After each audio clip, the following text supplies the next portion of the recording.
it's an honor to have you back. A friend of mine, Kid Rock, sometimes referred to as Bob.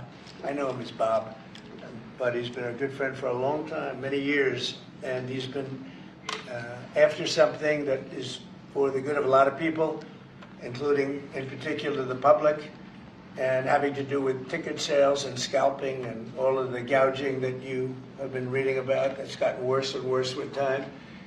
And I didn't know too much about it, but I checked it out, and it is a big problem. And I thought, I think you've been trying to get this done for 20 years or something. He said Trump got it done in 2 weeks. But we came up with a very serious EO, and I'm going to sign it now, and maybe I'll ask you, Will, to explain a little bit about it, please. Of course, sir. So this is an executive order, as you said, that deals with the ticket reselling business. For fans of live entertainment and for entertainers as well, the ticket reselling industry has become a huge issue.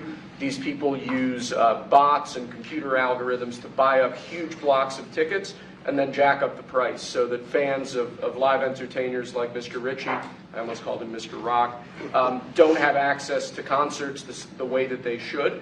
And when they do, it's at exorbitantly high prices. So what this executive order does, it charges the FTC and the Department of Justice with rigorously enforcing laws on the books in collaboration with state attorneys general that have power over consumer protection and other people who have the power to really crack down on this issue so that entertainers and fans won't be subject to these abusive and oftentimes illegal practices. Good. Thank you very much. Bob, you want to say something? Yeah, anybody it doesn't matter your politics. First off, thank you, Mr. President, because this has happened at lightning speed. I know you I want to make sure Alina Habba gets her credit too, because I know she worked very hard on this, but thank you for making this happen so quick. Anyone who's bought a concert ticket in the last decade, maybe 20 years, no matter what your politics are, knows it is a conundrum. You buy a ticket for $100, by the time you check out, it's $170. You don't know what you're getting charged for, but more importantly, these bots. You know, they come in to get all the good tickets to your favorite shows you want to go to, and then they're relisted immediately for sometimes a 400% or 500% markup. And the artists don't see any of that money. And, you know, ultimately, I think this is a great first step. I would love down the road if there would be some legislation that we could actually put a cap on the resale of tickets. And I'm a capitalist and a deregulation guy, but they've tried this in some places in Europe, and it seems to be the only thing that's us as artists be able to get the tickets into the hands of the fans at the prices we set. I'll be the first one to say, and I know the president doesn't like when I say this, but I'm a little overpaid right now. It's kind of ridiculous. I would rather be, you know, a hero to working class people and have them be able to come attend my shows and give them a fair ticket price. I can't control that right now, so hopefully this is a step to really be able to make that happen. I know a lot of artists and a lot of fans who love concerts and music are going to be very appreciative of you taking this And I think sir. Bob is more interested in the fans and the people that are having to pay crazy prices than he is the artist. Maybe the artist a little bit, but the fans a lot. I've spoken to him over the years about it, and it's been, it bothers him. It bothers a lot of other artists too. You see, does.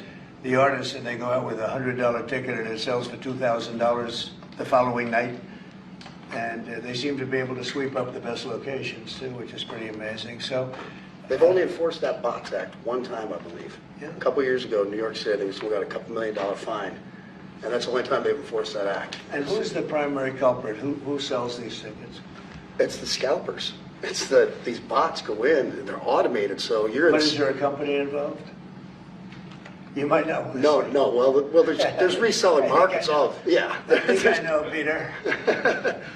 But that's all right. Don't get them involved. Maybe What company do you think it is? Maybe they're more innocent than we think. Huh? Well, if you think of it, like if Ticketmaster sells a ticket, if you buy a ticket and go to a show, you're in a lot of ways their worst customer. Because they make another 17, whatever percentage every time that ticket resells. So they don't want to enforce the Bots Act necessarily because they're making more money off it. No, the artists don't see any of that money, but that's not what I'm advocating for, is for me to make more money. I want the fans to have fair ticket prices, be able to go and enjoy more shows. I know people that they decide on a family vacation or going to their favorite concert once a year rather than, you know, my parents used to go see multiple shows when you could afford them back in their day. And I'd like to take my ticket prices lower, but if I set my ticket prices low, these bots immediately eat them up and they resell for hundreds of dollars more, and I'm just making these bad actors rich. Yeah. Well, I think this is a big step to getting it stopped. Do you have something, Brad? Yeah, I do actually. I actually feel that the consumer is going to take the money that they've saved and actually buy merch, which you guys have a big percentage of, or do concessions, which you guys split with the venue on that as well. So I think their money We don't goes share for it. concessions a lot. No? No, those are, we try to, but they don't want to share it in the beer prices and parking or any of that stuff. But the bottom line is there's money for everyone to be made. There's plenty of money to go around. No one's going to really lose here. Ticketmaster, if we can get a cap, they're going to lose some money, but I've already talked to the CEO, Michael, and he's given me his word. He's on board for it. I was talking to